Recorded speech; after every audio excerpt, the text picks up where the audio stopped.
Hello, everyone. Thanks for joining. I am Sean Pupanich.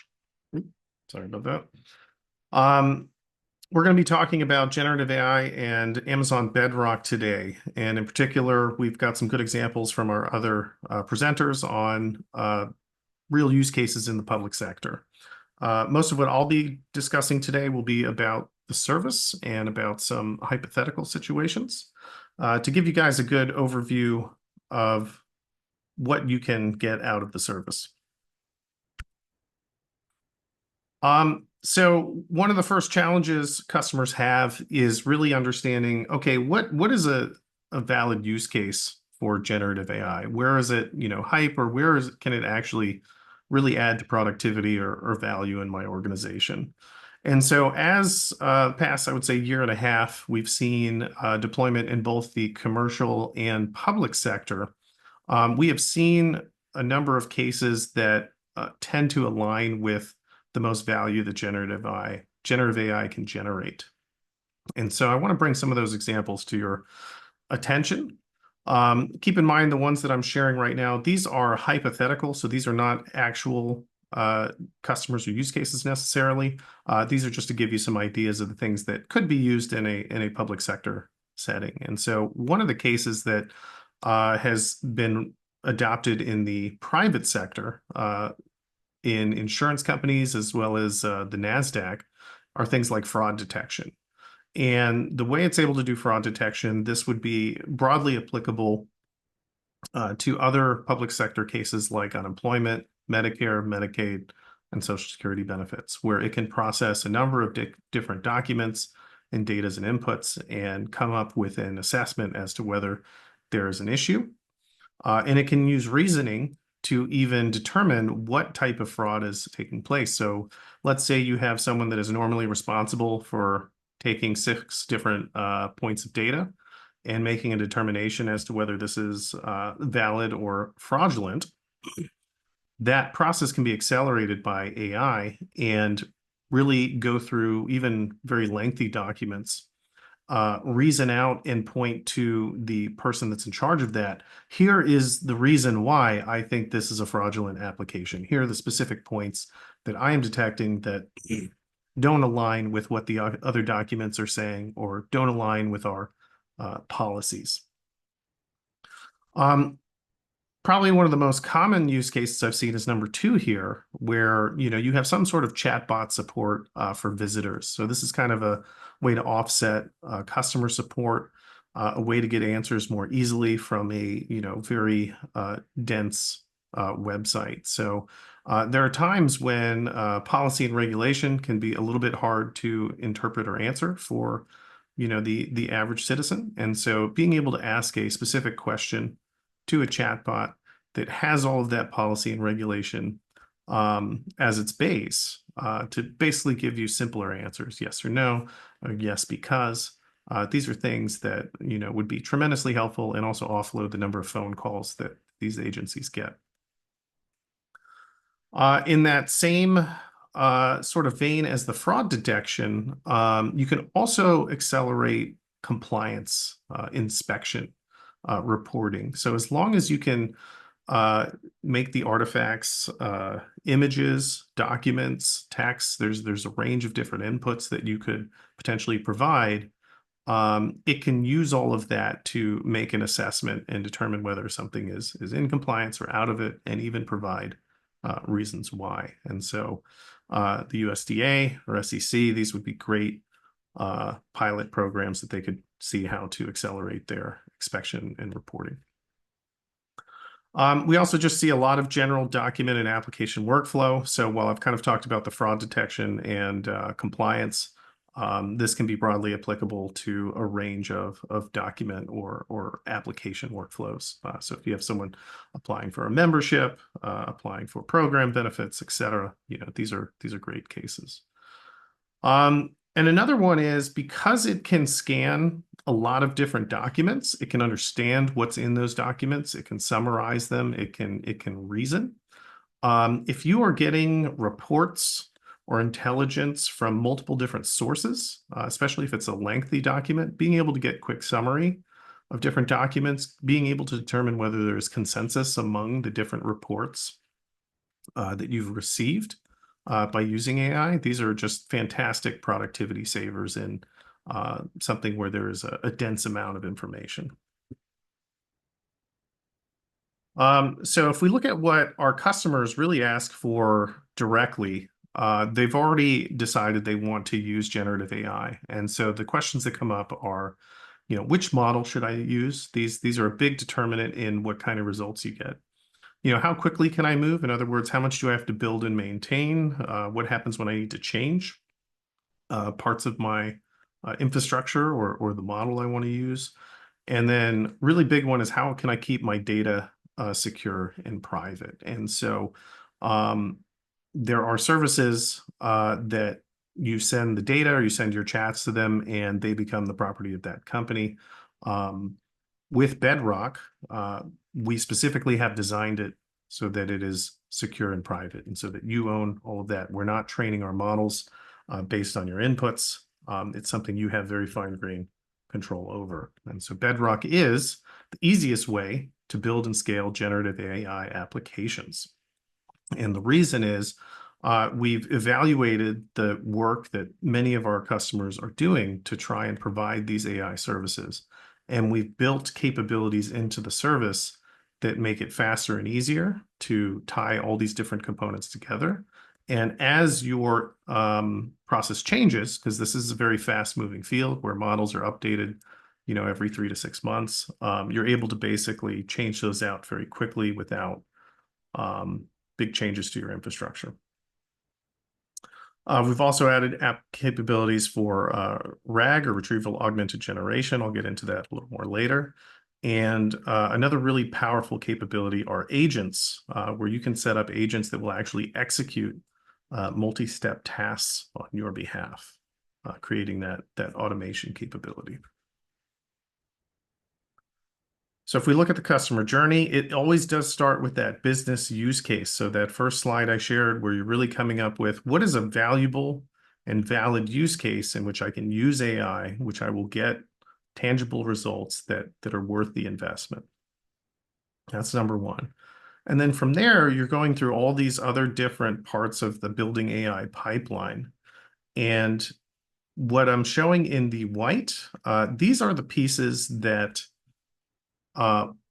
Bedrock essentially helps accelerate. So if you look at these different parts of the journey for choice, model choice, and model evaluation, these are things that Bedrock supports as a feature to help accelerate. Under responsible AI, privacy and security, guardrails, these are features that Bedrock helps accelerate. And the same for customization in integration.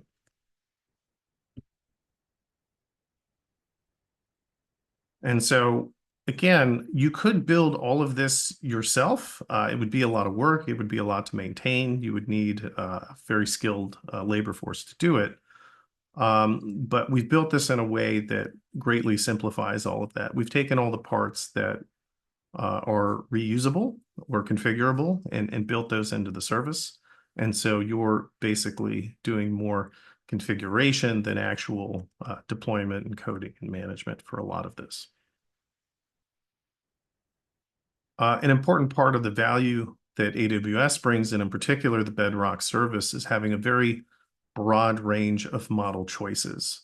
So for those of you that are familiar with kind of the LLM benchmarks, you'll see that we have a number of models here that rank very well in those benchmarks.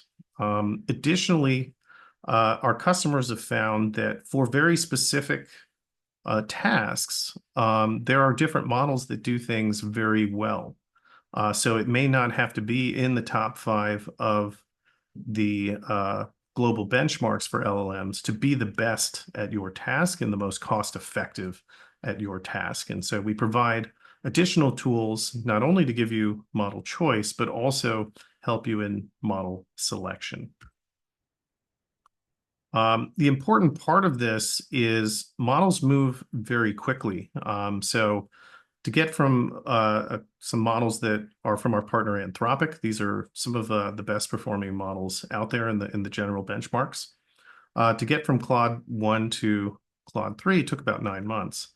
But then to get from Claude 3 to Claude 3.5, which is now the benchmark leader in the industry, only took about 3 months. So you're seeing big investments from companies around the world in accelerating and improving this technology.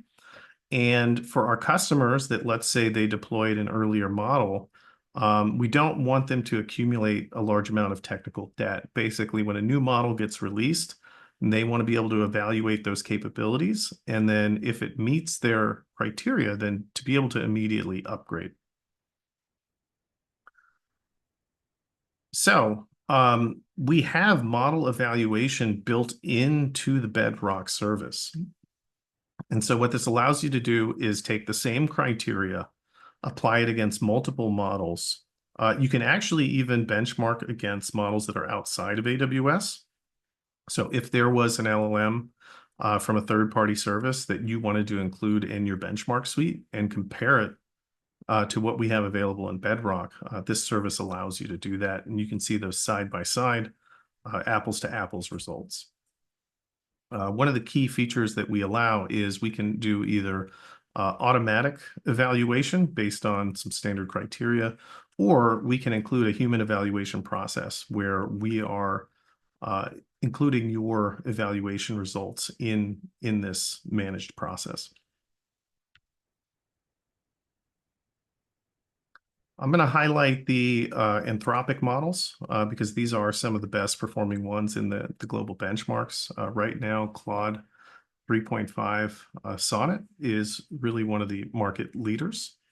So it performs well. And compared to the previously best performing one only about 3 months ago, so that would be Claude 3 Opus over on the right, you can see that it's significantly cheaper for inference, as well as in the benchmarks, which I'm not showing here, it outperforms Claude 3 Opus. So like I said, the technology is moving fast. You should expect that you will want to upgrade your models frequently as they become available, that you can see improvements in both performance and cost, and that you want to be able to compare, you want to be able to have the same criteria. Let's say you launched Claude 3 Opus a few months ago.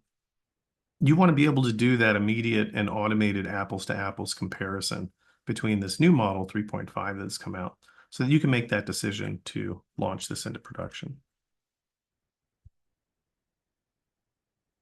And so this is kind of a quick example of what these evaluation reports look like. You'll have a side-by-side comparison. You can do more than one model, but there's a number of characteristics that you can evaluate. So whether you're looking at just specific accuracy or even the kind of soft characteristics of the model. So one of the things that we evaluate are things like toxicity or friendliness, and then we can basically determine whether the model will change in terms of the character or the human-like features that model represents. So when we look at what customers are doing with their models, there are really four that we see as the most prominent in the Bedrock service. So there's prompt engineering, where you're really just writing different kinds of prompts and scripts to get the results that you want from a model. So the way in which you ask the question can sometimes significantly change the results. What I would say is probably the most popular right now is retrieval augmented generation. And so this is where you're taking a large language model. You're now allowing it to access, let's say, your enterprise data, your files, your databases. You're allowing it to search that information based on the question that you asked it, and then it's able to use that information to deliver a response. And so this is a huge improvement in the accuracy of the results of these models, because if you ask a model that doesn't have the information, there is still a tendency for them to do what is called hallucination. So they will basically come up with an answer that sounds good, but is not necessarily accurate. Whereas if you provide it the information it needs through retrieval augmented generation, then it's able to provide you inaccurate answer based on that information. And so this is especially important when we're talking about agencies that have private information that's not available to the public, that they need their LLMs to be able to access to help support their employees. And then fine-tuning and continued pre-training are additional steps you can take to improve the accuracy or awareness of the models. And I'll get into those in a bit. So another feature we added is knowledge bases. So very simply, if you just want to, upload a large document and then ask questions to the AI about that document or even multiple documents, then that's a feature that you can do out of box now. Not to confuse you, but also knowledge bases for Amazon Bedrock is a integrated approach to being able to tie these databases that can store additional data for you. So let's say you have a very large number of documents, or you want to get custom data from your databases integrated. Then knowledge bases for Amazon Bedrock would be a way to provide this retrieval augmented generation capability to Bedrock without having to set up a lot of those extra infrastructure and capabilities and do the custom ingestion and all of that that's required to get set up. Again, all of this is possible for you to do outside of Bedrock. It's just a lot more work. And so we're really just streamlining a lot of the common workflows that we see customers take. So fine-tuning and continued pre-training. So these are when you've really committed to generative AI and you're seeking to improve the results of what you're getting. And so maybe you're getting results that are pretty close, but there's a few issues. And so you can basically further customize the models, either using a labeled data sets through fine-tuning, or if it's, let's say it's kind of a specialized domain, like let's say the EPA has a lot of references to chemicals and scientific formulas and stuff like that. You may just need to expose the model to more information that it's not seen before so that it understands the context of the documents you show it. That would be an example of continued pre-training. So these are ways to just basically further improve the results. And again, through the Bedrock service, we're making this faster and easier than if you tried to do it yourself. We've also made a commitment to making sure that many of our existing services work well with Bedrock and can be used as a vector search. So all the services I'm showing here, from OpenSearch to Postgres, DocumentDB, et cetera, these are all things that can actually be used with your LLMs to access data within them and make inferences on them. And this is where it gets really interesting. So agents for Amazon Bedrock, this is where we are integrating with additional systems. So you can connect systems that can actually take action. So if you had, if you were trying to build a workflow where you wanted the AI to do all of the work for you, you wanted to assess the documents and inputs that you provided it, but then you wanted to be able to actually send maybe files to another system or set the status of a particular record. This is a feature that now allows those capabilities. And then guardrails. Guardrails is really just to improve what we call responsible AI and to be able to protect the kind of inputs and results that you're getting from these. So I'll show you some examples here. Let's say you want to limit things like harmful speech, or maybe there's something that's taboo within your workplace that you don't want talked about or you don't want the agent used for. You can set up these guardrails so that it will basically filter and protect against the prompts in as well as the results out in terms of what you get. And there's a lot of pre-built ones, but you can also make some customization to define the results you want yourself. Hey, Sean, we've got about 1 minute left, so if you could try and summarize so we can be fair to all the different speakers. Okay, no problem. And so in short, Amazon Bedrock is a way to accelerate your journey into building generative AI applications. We are constantly updating this with new features and capabilities, new models that we've gone through a very thoughtful process in terms of protecting your data and security. And we hope you try it out.